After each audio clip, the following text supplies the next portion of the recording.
Namaste nerds, this is Navanad, the budget pub stomper. Today I'm going to be talking about something that I'm just overly excited about. There's this event that's coming up. I think it's June 28th. It's definitely the end of June sometime. June is Pride Month, and for Pride Month, the WPN stores are going to be having events that are commander events, but there's a slight little modification to the rules. And that rule change is going to be that you can have any two legendary creatures in your command zone. So basically all commanders, or all legends, all legendary creatures have partner for this event.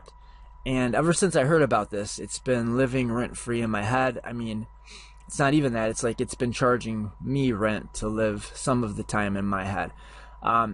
So the idea here is you can just take, anything you want. And this is where the problem is my imagination is just exploding.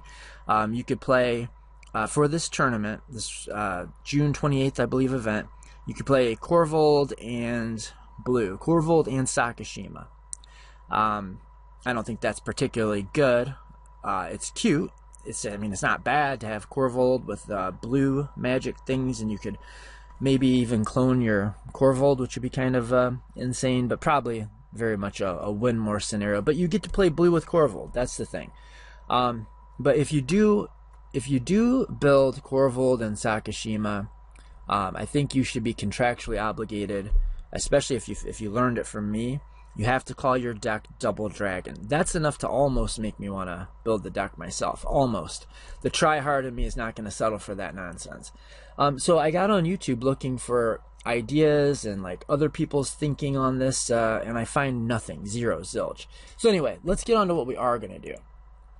So I'm going to just start kicking out ideas.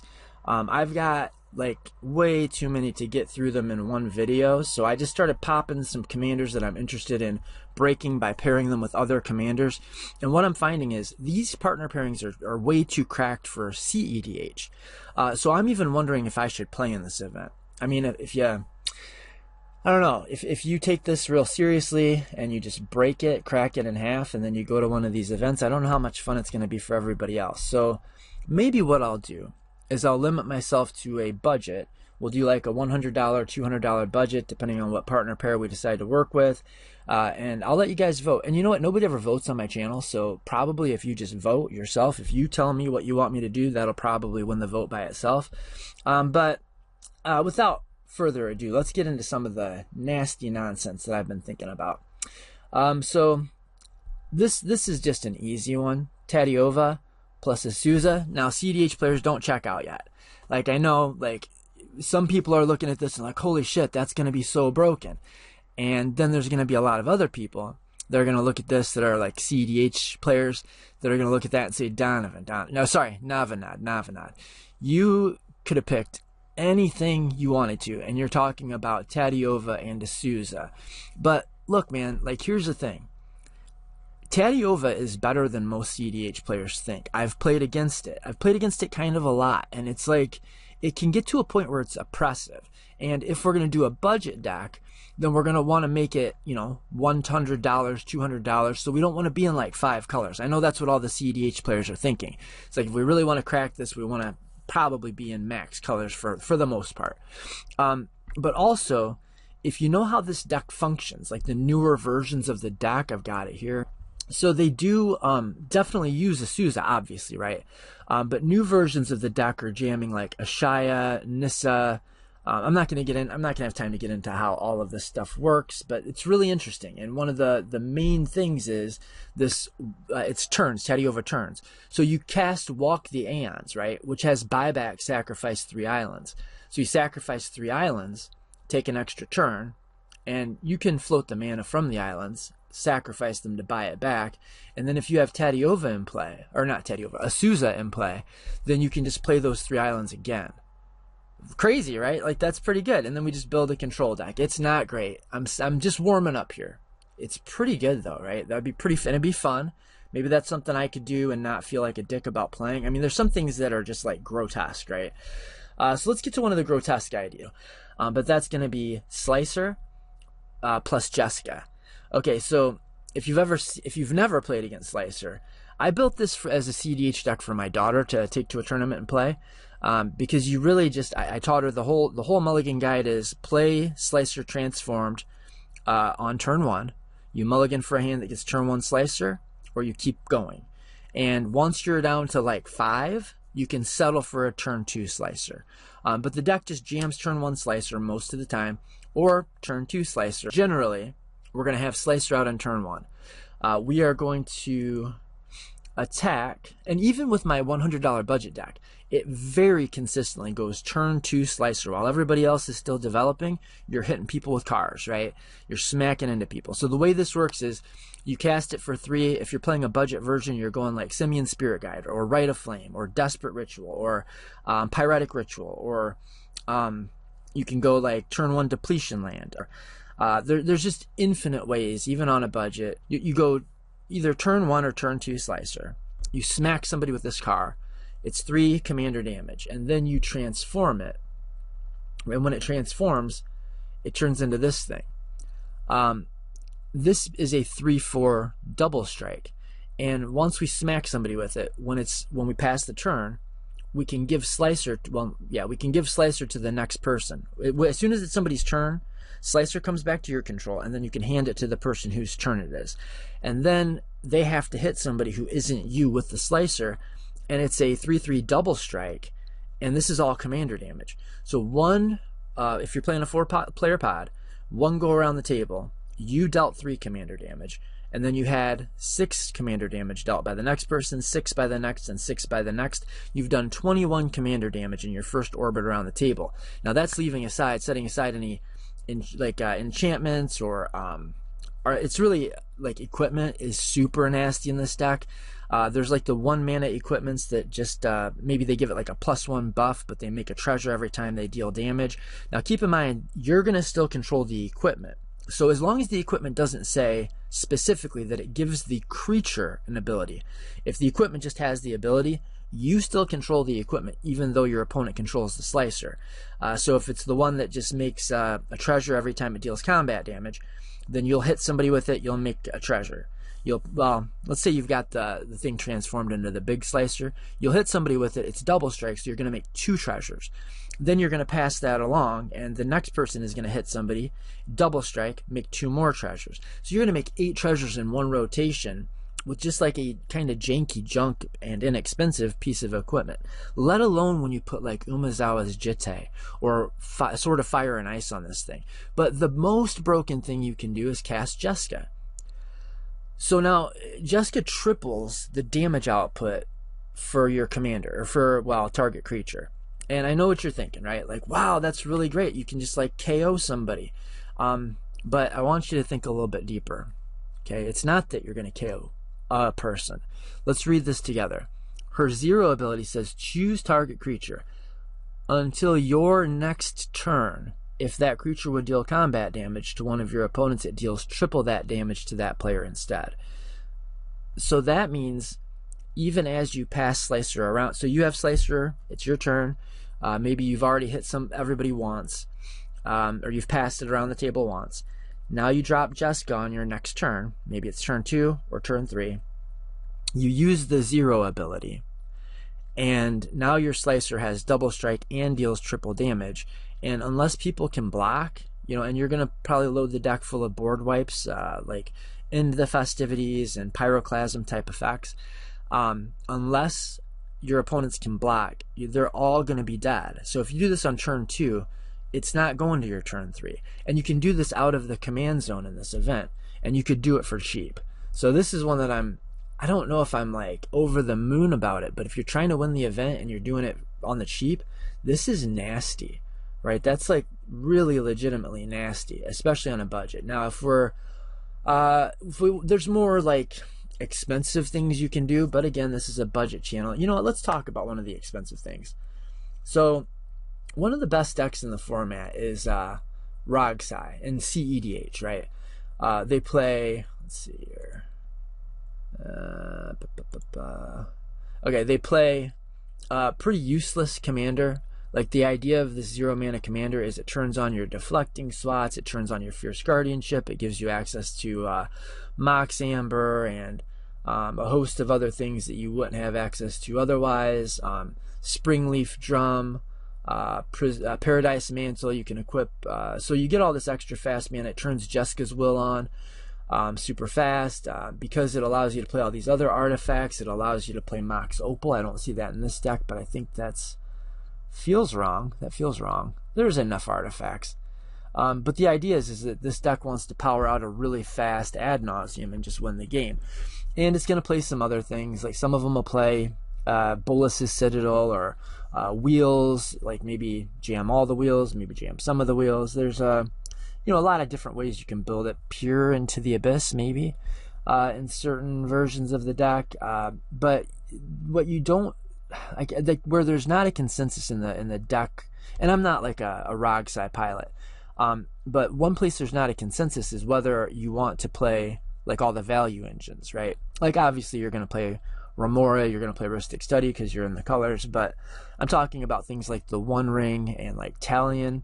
A lot of the decks will jam those things, a lot of the decks will not jam those things. Some are just all in turbo fast, but some of them have been coming around to adding the like One Ring and Talion specifically, so some rather mana intensive plans to kind of keep up with the way that the meta in CDH has become so grindy. Now this is, I mean, just absolutely one of the top decks in the format. I think you wouldn't find too many people that are familiar with CDH that would rate this deck outside of A tier, if not S tier. Some people just think it straight up is the best deck in the format. I don't agree with that, but it's up there. And the commanders do basically nothing, right? So what if instead we played maybe this exact 99? This looks like a good 99, a great 99. Maybe we just played, 98. What if we played this exact 98 and we try to just go turbo fast as we can, but instead of having useless Roger and useless Silas that don't really have any text outside of just being a commander, what if we played Ragavan and then what if we played Ragavan and Talion? So now, because you never cast Silas anyway, it's just kind of useless, sits there for color identity.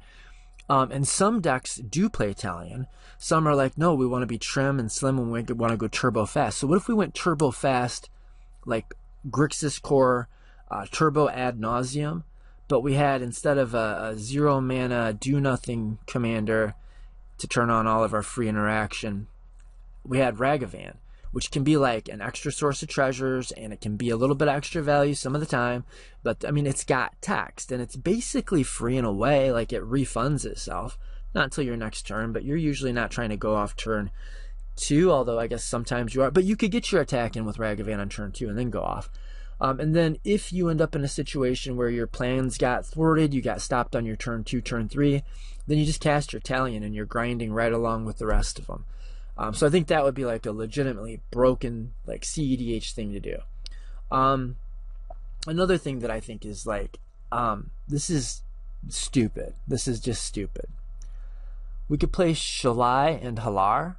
And look, they're a pair, so it's kind of in the theme, right? I don't have any idea. Like I said, I'm not a Johnny Apple Vorhos guy. I don't know anything about the lore. But we can just say that we assume that these are a couple right here. And I don't even know. They might not even be the same gender. No idea. Regardless. Shalai and Halar, if you just built this deck for like CEDH or even budget competitive, what you want to do is you want to play cards like Heliod and the Red Terror, and there's some other ones you can play, but you're going to at least play these two, and then a bunch of tutors that get you to Heliod and the Red Terror. The idea is that Shalai and Halar, whenever one or more +1 counters are put on a creature you control, Shalai and Halar deal that much damage to target opponent. So this is kind of like Walking Ballista with Heliod Ballista combo. So you have Heliod in play, you give your Shalai lifelink, and then as soon as you deal damage, you put a counter, because of Heliod's ability, when the counter goes on, it triggers Shalai. When Shalai gets triggered, it pings somebody, which triggers Heliod, and so on and so forth. So I don't know if you'd want to play that or the Red Terror. This is going to work exactly the same. Heliod is indestructible and it's 3 mana. it's going to give you the same color identity. But the red terror is 3 colorless and a red. They compete with each other on the curve, which is kind of a downside. But what I do like about the red terror is you don't have to pay any extra mana to turn it on, like you do. Like you have to pay 2 to turn Heliod on. But the red terror, you just attack with it, and even if they block it, this goes off. So you've got your commander here. You've got this guy in play, or these folk in play, and then you attack with the red terror. The red terror does not have to deal damage to a player. It just says 1 or more permanents and or players. Then we put a +1 counter on it. Well, when we put a +1 counter on it, that triggers Shalai and Halar, and they ping somebody because it's triggering the red terror. So the red terror, whenever a red source you control deals damage to 1 or more permanents and or players, put a +1/+1 counter on the red terror. Well, this thing says anytime you put a +1/+1 counter on the red terror, you deal a damage. But this thing says anytime a red source deals a damage, put a +1/+1 counter on. So you're in that same loop because this is a red source. So that's like, you can just jam your deck full of like interaction, protection, silence effects, Veil of Summer, Autumn's Veil maybe, removal, all of the little dudes that stop your things from being countered, right? You want to play Drannith Magistrate. Like if you are playing in this format and you have white, play Drannith Magistrate. Do yourself that favor. But I'm thinking about like the little guy that you sack a land and it gives your things hexproof, and I'm talking about like the alligator hunter, crocodile hunter, the Allosaurus shepherd, and maybe Destiny Spinner, maybe things like that. Vexing Shusher, just things that stop your opponents from stopping you, and you can dedicate your entire deck to that, to interaction, to blowing things up, to stopping people, and mostly to protecting your combo, because you don't have to commit any slots in your deck to that. You can just play the entire win con in the command zone, so you're not going to have to like blow tutors on this combo. You just have it, and that is like, it's not okay, right? Like, so this is one of the things that I thought about taking, that I thought, you know, that would be absolutely grotesque. I don't think I'm going to have time to go through all of these things, so maybe we should just hit some of the highlights. There's some kind of cute things and fun things. I thought it would be really cool to mix, where is she? To mix Selvala with virtually anything, right? But though there's tons of things. Like the thing, so this is a busted commander. The problem with it is it's in mono green, and it's still really good because you have plenty of ways to get the things you need, but you just need a lot of things.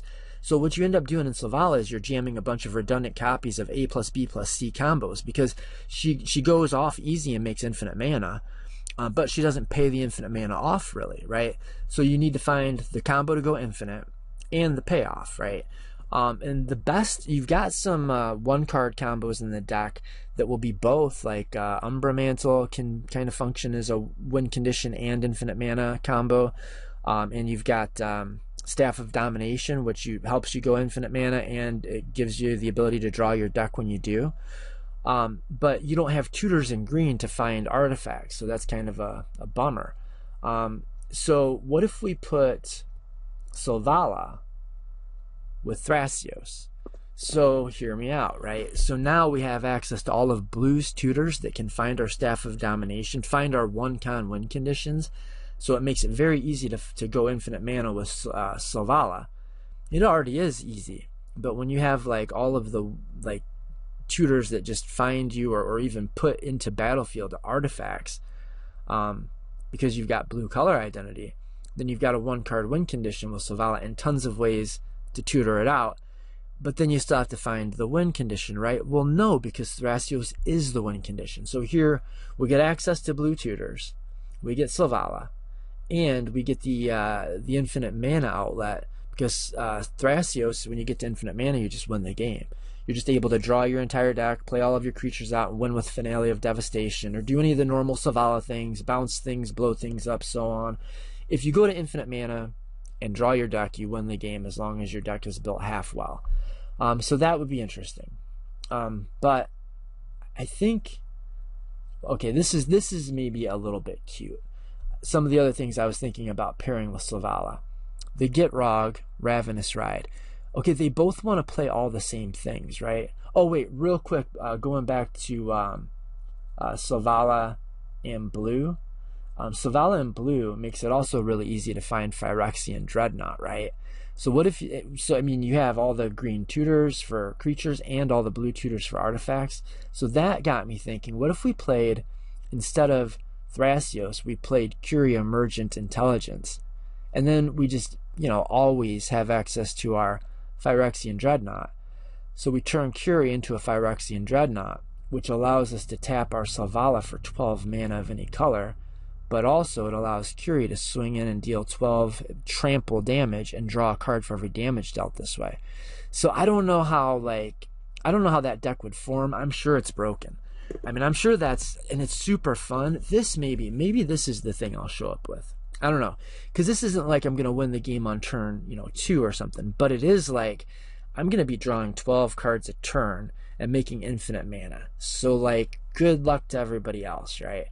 But, it's not a guarantee. So that's fun, right? And another thing that's fun is Gitrog Ravenous Ride with Selvala. So, this is peanut butter and jelly. So you want to play, all kinds of the same cards in your 99 with either one of these decks. But the Gitrog draws cards off of those things. So, there's, I don't know, a 2-mana 5/5 or a 3-mana 8/8. You play your 3-mana 8/8. You have Gitrog in play, or you play it because it's got haste, and you swing and you eat your 8/8, and you draw 8 cards, and you can put lands into play, whatever. But what you don't have is instantaneous mana.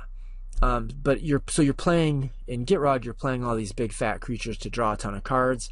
And in Selvala, you're playing most of the same creatures to just make a bunch of mana. But if you can make a bunch of mana and draw a bunch of cards, maybe you don't have to be a Hulk deck anymore. I mean, maybe you still do want to be a Hulk deck. I don't know. I haven't built the deck. But maybe you could do I don't know. Probably we're still going to do Hulk, but you could do Ad Nauseam.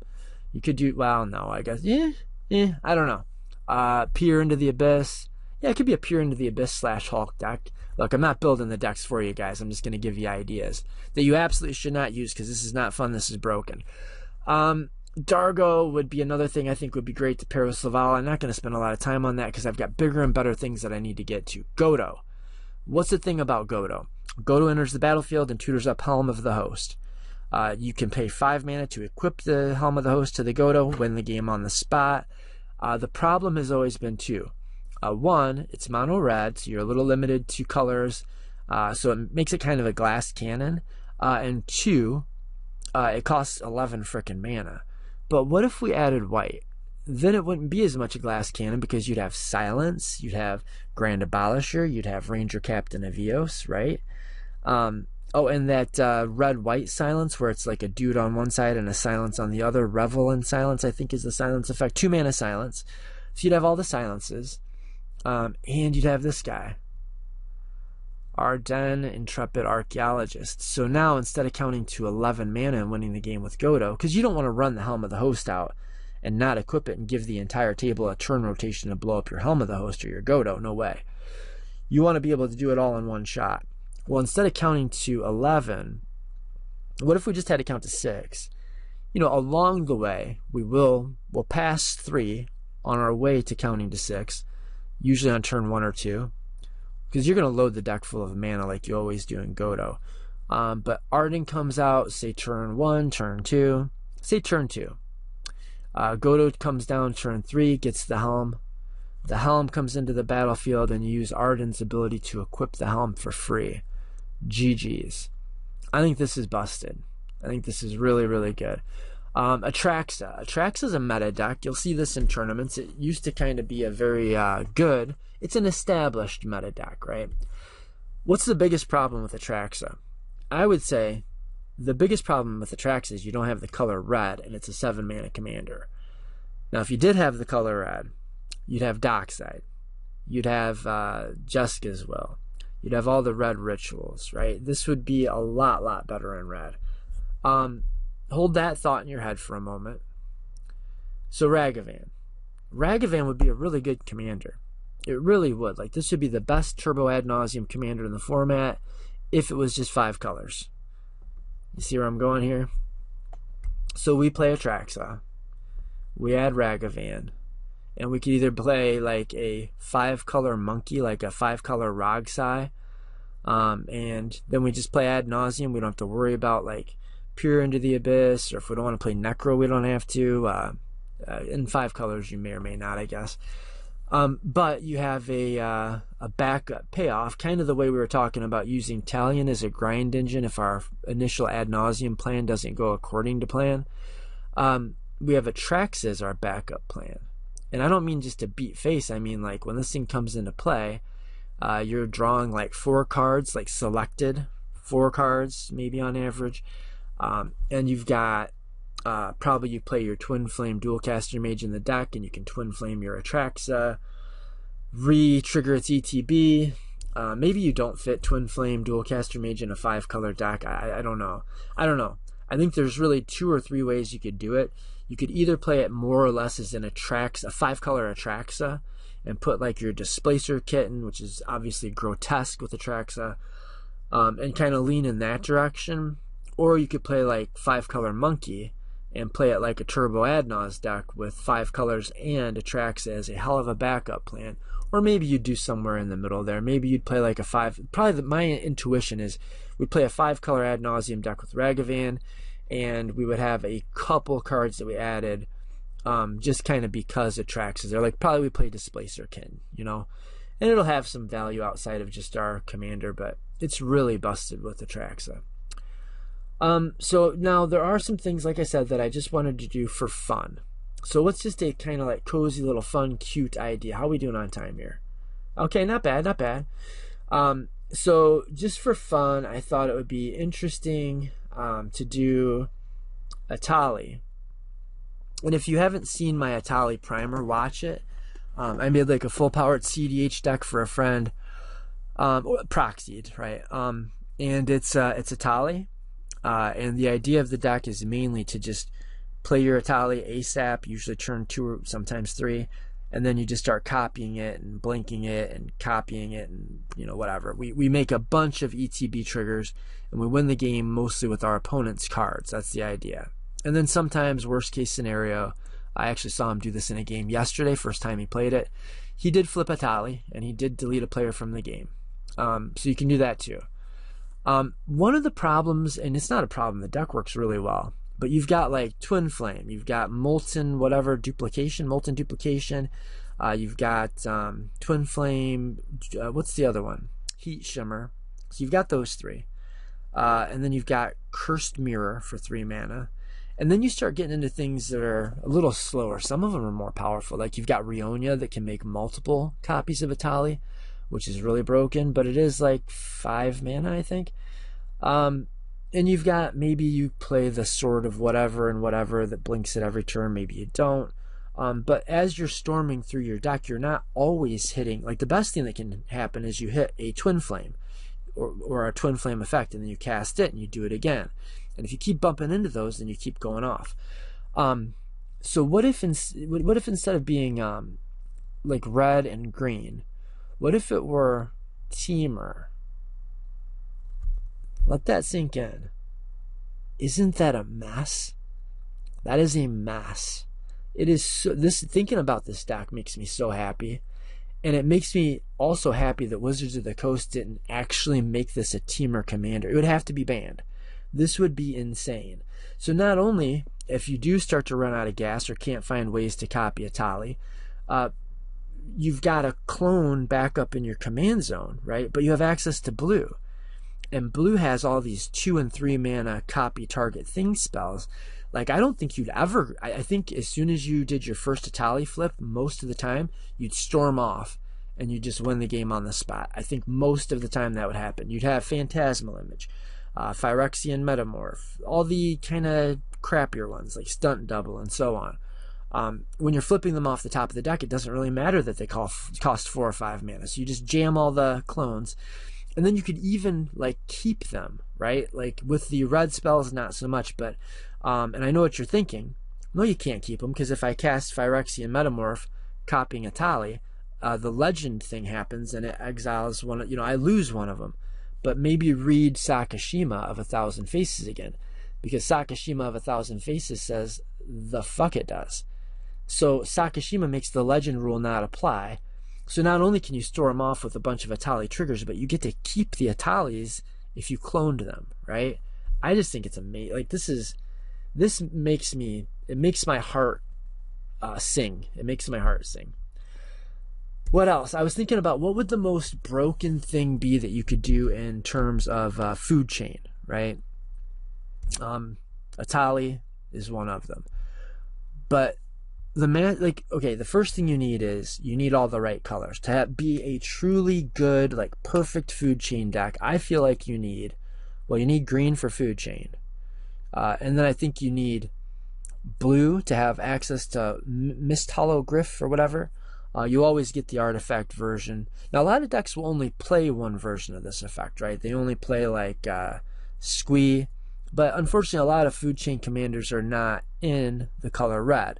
Like this Master Transcendent, one of his big problems is he's not in the color red. He's got black, so he gets his Demonic Tutor and his Demonic Consultation and his Tainted Pact, and those things are neat because when you're exiling cards going through your deck to try to find your food chain, if you exile one of your cast from exile creatures, you can cast it from exile. But the problem is this doesn't have the color identity red, right? So that's kind of a shame.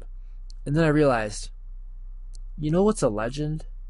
Squee is a legend. So this isn't like we have a really good food chain outlet with some other text. Like this isn't just going to be a food chain outlet. You can build around it in other ways. Put like Razakath stuff in your deck and there's mill combos like I don't know, like the Basalt Monolith with the other thing where you can what is that called? So I can't think of the name of the card, but it's I think 2 mana, and it says whenever you tap or maybe untap a permanent, you mill cards. Well, with Basalt Monolith, you can tap it and untap it and untap it and tap it and so on.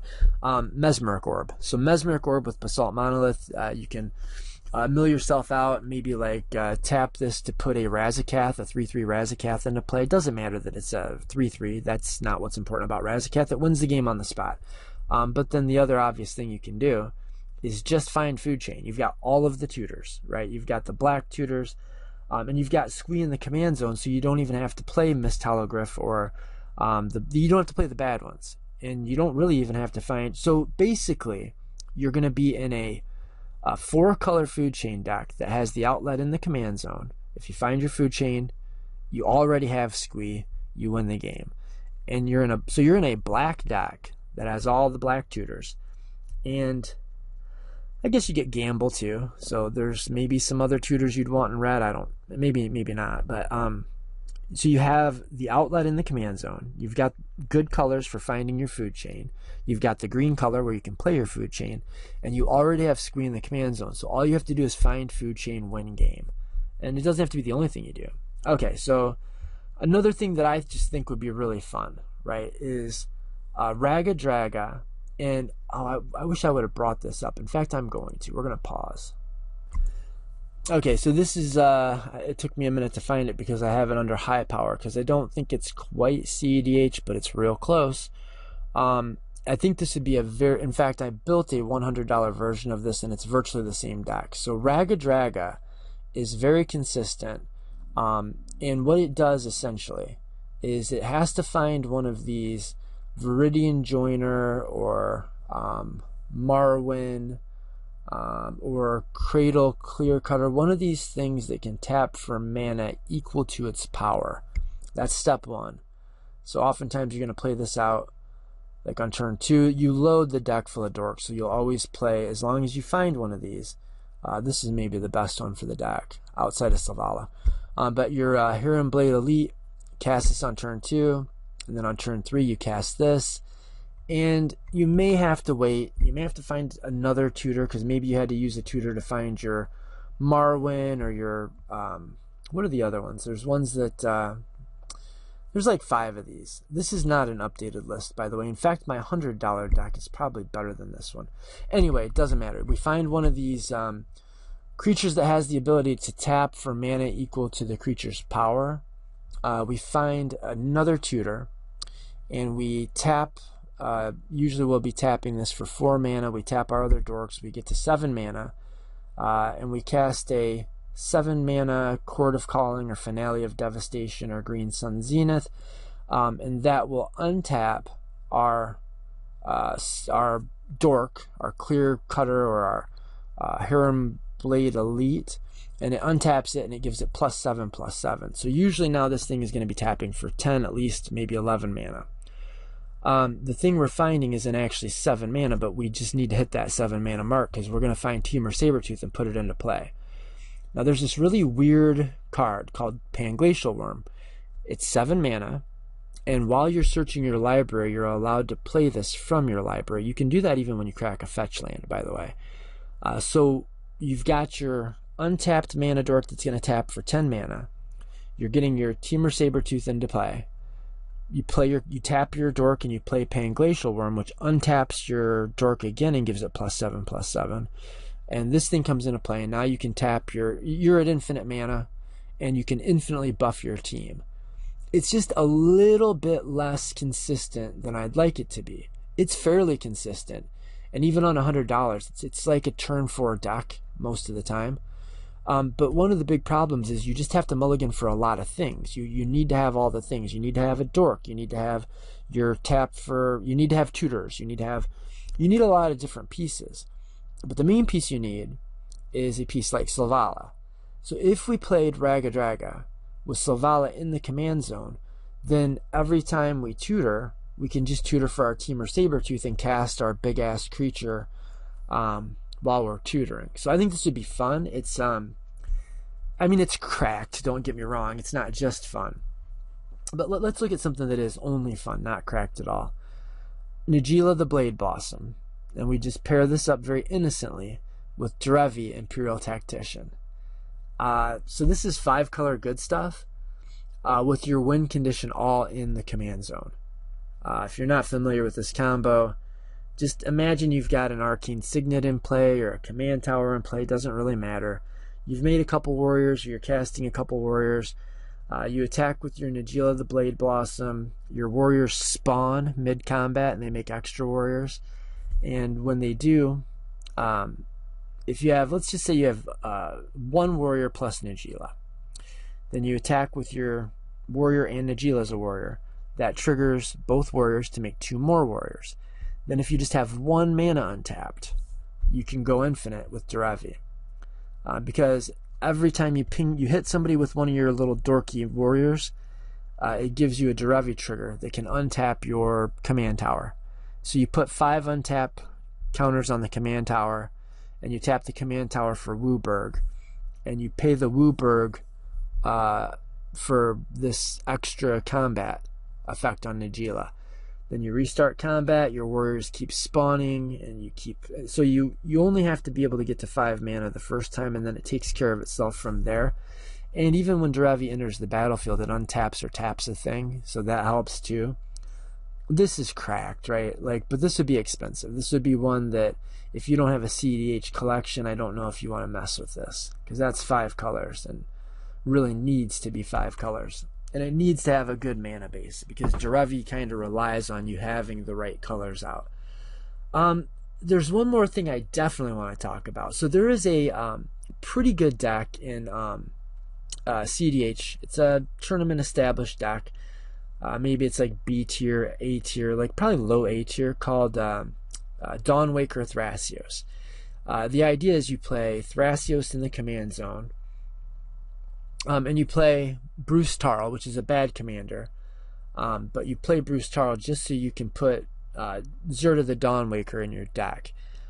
So we've got Kinnan in the deck, which goes infinite with Basalt Monolith, but we also want to play Zirda in the deck because Zirda goes infinite with Basalt Monolith or Grim Monolith. So you can play both of those in your deck. But what if we didn't have to play a terrible commander Bruce Tarl in order to have access to Zirda? What if we just played Zirda as our commander? So we play Zirda and we play Thrasios. And now we have Thrasios Dawnwaker the way God intended. This is one of the broken ones. This is one we could do on a budget, because really we only need one. I mean, we're gonna have all the tutors we need, but think about this: if you're playing this fully budgetless, you've got access to Enlightened Tutor, you've got access to all the blue artifact tutors, you've got blue interaction, you've got white's silence effects, you've got your combo in the command zone. Just with you need one card. There's 2 of them. There's an endless supply of tutors to find them. You're going to find that card, and then you just go infinite and win the game from your command zone. So you find your Basalt Monolith, you cast your Basalt Monolith, you tap it for 3 mana. Zirda makes it so it only untaps for 2 mana. Only costs 2 mana to untap it. Zirda also makes your Thrasios better. It makes the Thrasios ability a little bit better. A lot better. Actually, you can do the Thrasios thing for 2 instead.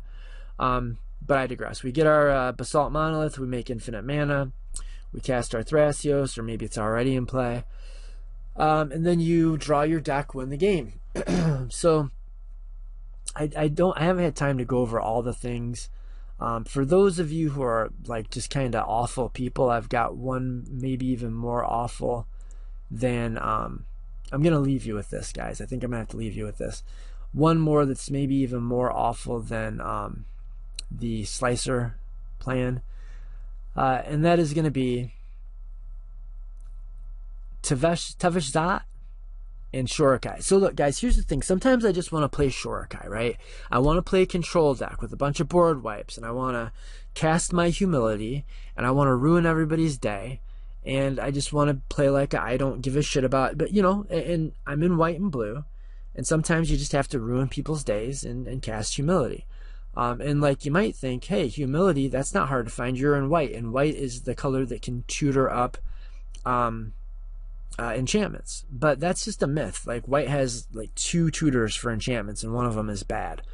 But you know what can tutor for enchantments is black, and so we play like a hard control deck. We play our Tavishzat, we play our Shorakai Genesis Engine. You'll know neither one of these is a creature.